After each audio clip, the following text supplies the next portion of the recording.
welcome to this live physiotherapy session. My name is Charlotte and I'm one of the physiotherapists here at Katie Bell's Physiotherapy and Wellness. We're excited to be hosting regular live with a physio videos each week, as we hear so often that people are too busy to get away from work to make physio appointments, and as a result of it our health suffers. So we've decided to bring physio to you. Here is a great opportunity for you to ask us any questions, whether it's to do with injury or posture or work or Pilates, whatever question it might be. Feel free to either message during this video or email it to us or give us a call, absolutely anything. I'll give you some of the details at the end. But yeah, feel free to get in touch with us and ask us any question that you need to ask. And remember that all the advice that we give on here is based on the questions you ask, and there has been no prior assessment taking place.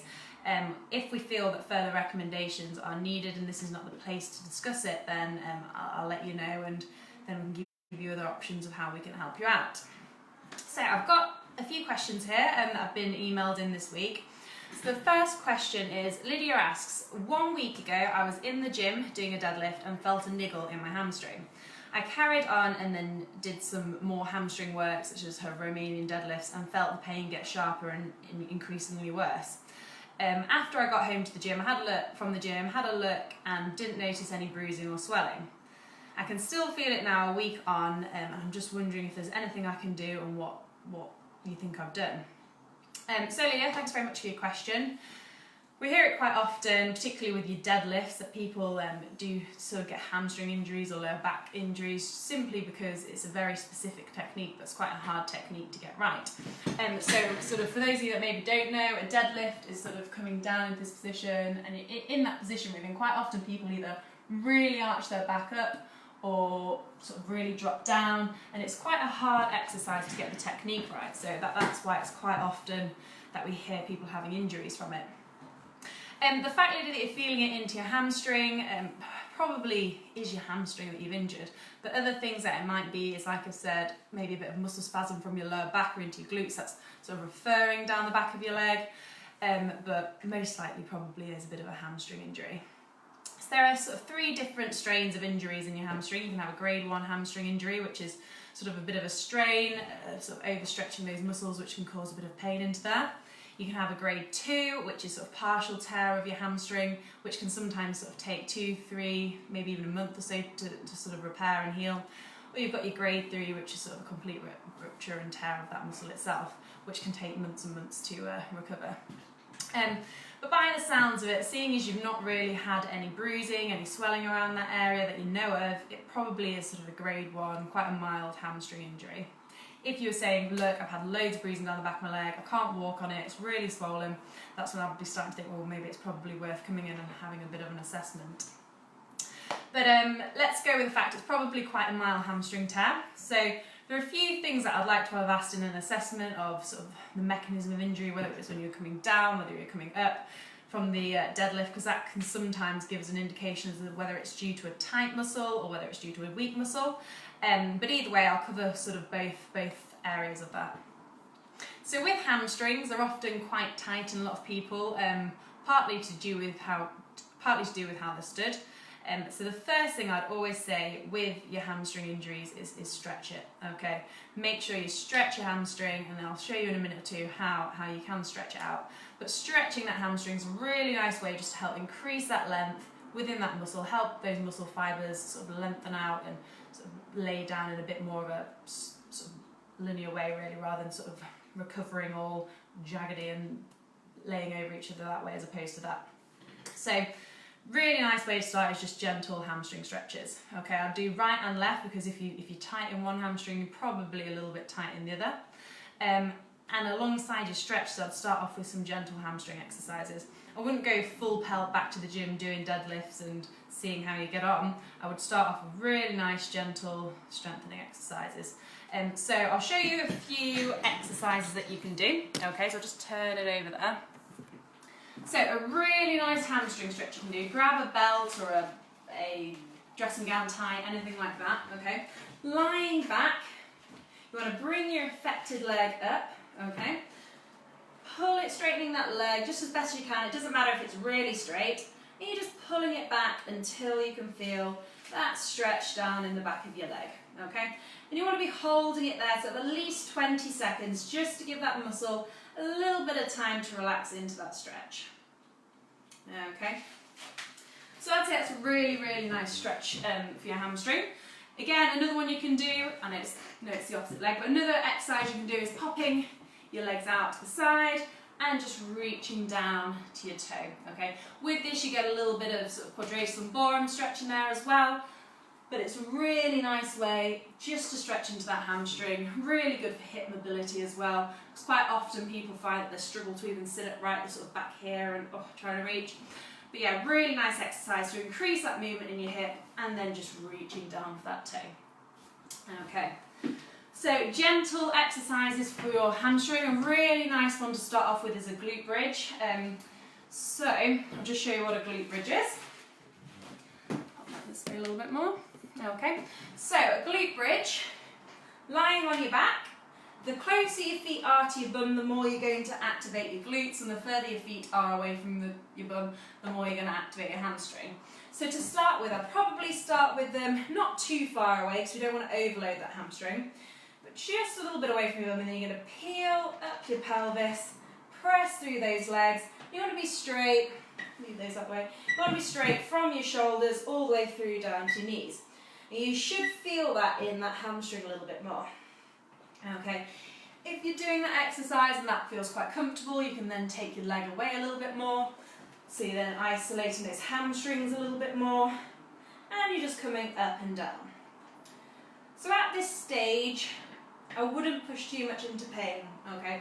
I'd go start to feel your hamstring working a little bit and I'd leave it there. Okay, count how many you've done and then maybe repeat it 2 more times. Ways you can then progress your bridging when you feel that that's getting quite easy is you can go into a single leg bridge, so crossing your good leg over your bad leg and then pressing up into your bad leg. That's just going to help isolate that leg a little bit more. Okay. Or another way is popping that leg up and pressing up through that leg. Okay.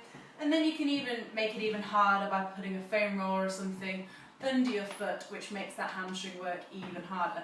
That is quite a hard exercise, so I'd wait quite a while before doing that. So alongside your glute bridges, there is what we call a hamstring protocol. Okay, and the hamstring protocol is made up of 3 exercises. You've got your extender, your diver, and your glider exercises. Okay, you'll be able to find them all on Google if you Google hamstring protocol. But these are 3 exercises that really are sort of made up to help you strengthen up your hamstring in a really effective way while targeting your muscle length as well. So, I should have moved the camera back, sorry. Pop the camera back there. So your first one is the extender. Okay, so with the extender exercise, you're bringing your knee up to 90 degrees, and then you're just straightening and bending that leg. Okay, so you're getting a bit of a stretch into there and a little bit of muscle contraction. Not a huge deal, but just a little bit. Okay, so you're just extending that leg. Just a really nice stretch. So again, the same with that exercise. I'd do it until pain. We don't want to go into much pain with this. Until you start to feel that hamstring working a little bit, I'd do it up until that point. So with that exercise, 2 times a day and 3 lots until you start to feel that hamstring working. The next exercise is the diver. Okay, so you might have seen this as a bit like a sort of single leg deadlift type exercise. But basically, so I'll just try and get this camera in a better position. You're wanting to stand on your affected leg, okay, and you're literally leaning forward. You've got a slight bend into that affected knee, okay, and then you're coming back up. So you're bending forward, feeling that tension into that hamstring, and coming back up. Okay, I'll just show once more. Leaning forward, slight bend into that knee, feel that tension into that hamstring, and coming back up.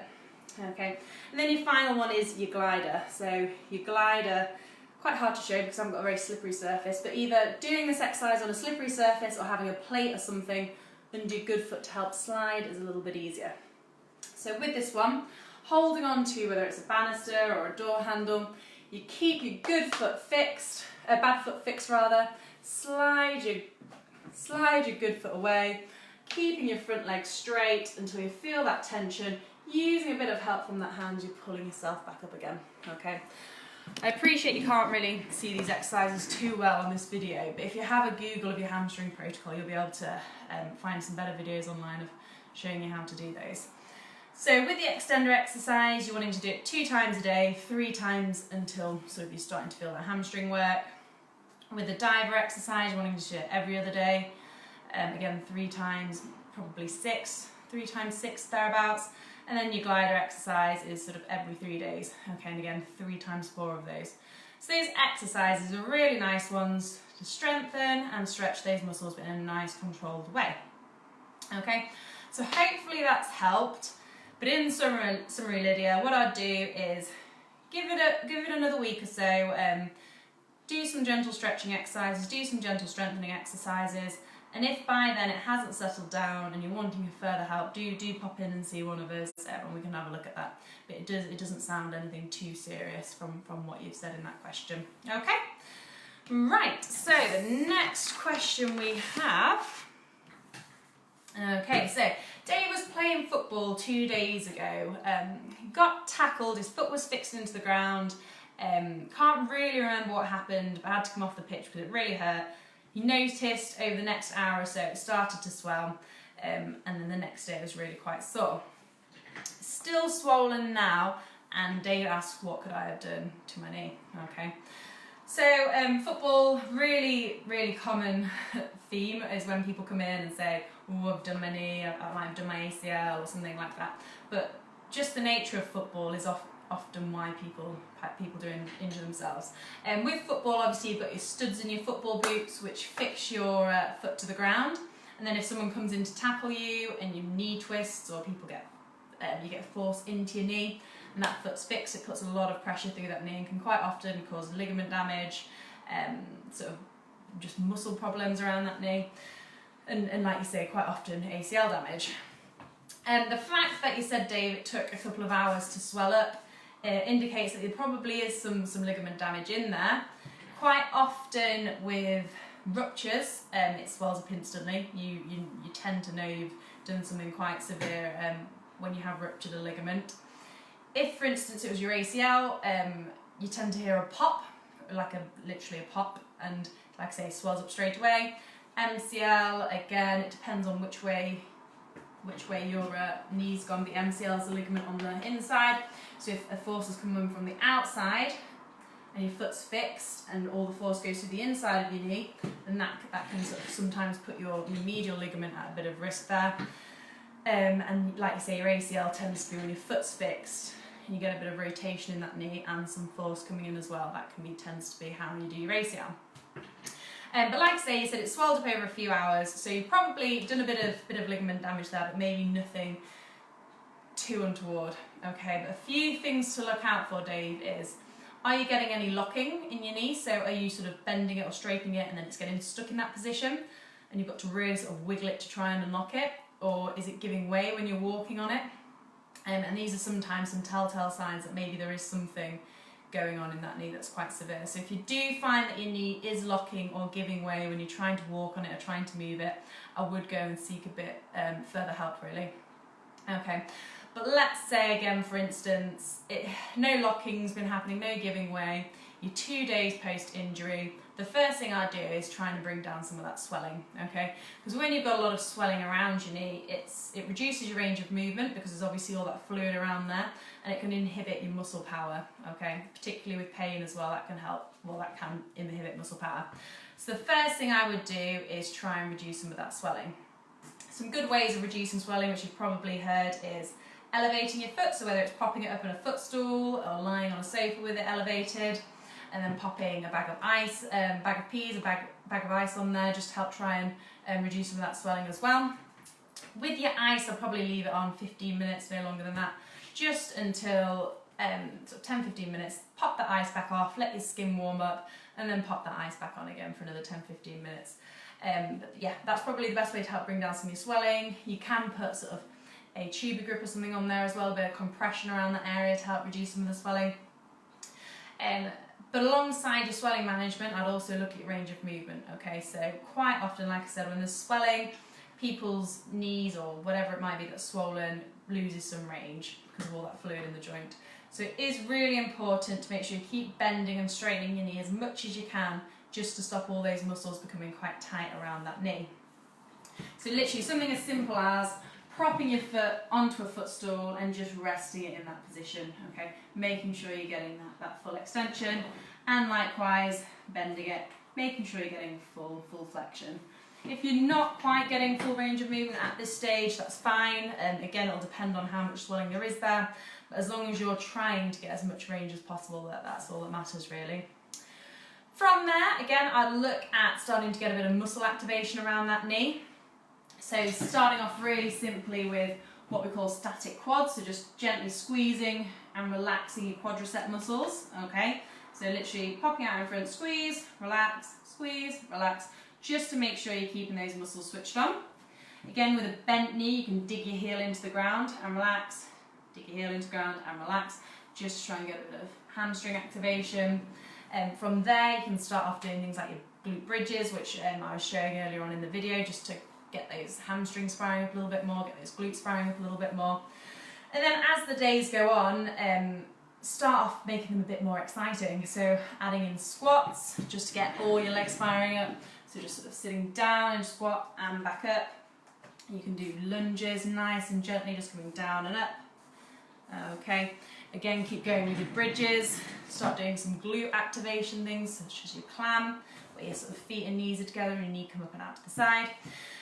But with that, I'd gradually just start increasing your strengthening exercises. Keep walking on it as well. Obviously, I don't mean just hammer it with walking, just do it as your pain allows. Okay, if you start walking and it's getting to a sort of above a 4 out of 10 kind of pain, I'd maybe reduce the amount of walking you're doing. And again, if you do start to notice any giving way or locking, then I'd go see a physiotherapist. But yeah, if it's not giving way and you're getting on fine, swelling is starting to come down a little bit more, later on down the line, I'll start looking at a gentle jog, okay, so keeping it sort of straight lined, partly because if you have damaged any ligaments around your knee, you want to try and avoid twisting movements. So start off with a bit of gentle straight line jogging, and again, just start off with, 10 meters. If that feels fine, gradually increase it, but keep it straight for now. And then as you're gradually increasing that running, that's when you can start adding in a bit of gentle change in direction, those sorts of things. But I wouldn't start doing this until your swelling settled down and your pain settled down, okay? So, in summary, Dave, doesn't sound as though you've sort of ruptured anything just from what you've said about the swelling, but it does sound as though you've probably maybe partially torn or damaged some of the ligaments in your knees just because it has swelled quite quick. So give it a little bit of time, see how you get on. By all means, come in and see one of us. We can assess all your ligaments around your knee and see if we think there is any damage there, and if needed, we can refer you on for further scans or whatnot. But see how you get on. Manage the swelling, see your ice, elevation, gentle strengthening exercises to start with.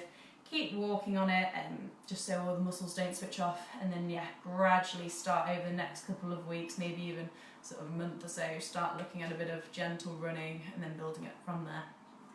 Okay, so final question, Tony. So Tony asks, last week I was on holiday and halfway through the week started to get some lower back pain. It was aching down into my right bum and into the back of my hamstring. I don't usually suffer from too much back pain, and I was wondering what you thought it could be and whether or not I need to book in and see a physiotherapist. Okay, thanks very much for your question, Tony. So first things to note with sort of lower back pain, the fact it's not coming past your knee probably isn't necessarily going to be sort of nerve rooty, not your typical sciatica, okay? With your sciatica, it tends to come sort of down your back of your leg, down into your foot, okay? But the fact it stops at your knee doesn't necessarily scream sciatica to me. Again, if you're having any changes with your bladder and bowel, numbness or anything like that in or around your legs or around your back passage, do seek some sort of medical attention there, because that could be sort of classed as a bit more serious, okay? But let's say you're not having any change in your bladder and bowel, you're not getting any pins and needles and numbness, you're just getting this ache down the back of this right leg and across your lower back, okay? So it does sound like it probably is quite muscular. Obviously when you're on holiday you spend a lot of time lying down on the most uncomfortable sunbeds, okay, with mattresses about this thick. So alongside the fact you're lying on a really uncomfortable surface, for, if you're anything like me, about 5 hours at a go, your muscles do become really tight. Partly because you're sort of into this extended position lying down, and all these muscles that run down your back become tight and aggravated really, okay? So then when you do get up, all of a sudden and start walking around, they're like, ooh, ow, what are we doing? I haven't been moving for about 5 hours, okay? So it probably is the fact that I don't know whether you're normally quite active or not, but you've probably gone from having a relatively active day-to-day basis to sitting down for a couple of days on a really hard and comfortable surface, which has caused your muscles to become quite tight around your lower back and into your hips, okay? So what I'd say, Tony, is just try and get your back moving a little bit really. Just try and stretch out your hips as best as possible. So things such as doing a bit of a roll down, okay, so tucking your chin under, tucking your pelvis under, rolling all the way down to your toes and back up's a really nice place to start, just to start trying to get that lower back moving a little bit.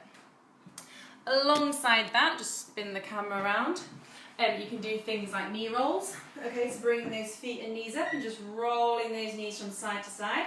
Really nice way just to start loosening off that lower back. Knee hugs as well, just stretching out all those muscles that run into your pelvis, around the lower back again. From there I'd come on to hip stretches, so crossing, so it's your right leg, so I'd do both sides, cross your right leg over your left and pull that left knee in. So that's going to stretch out your right hip. Okay, so really nice exercise there.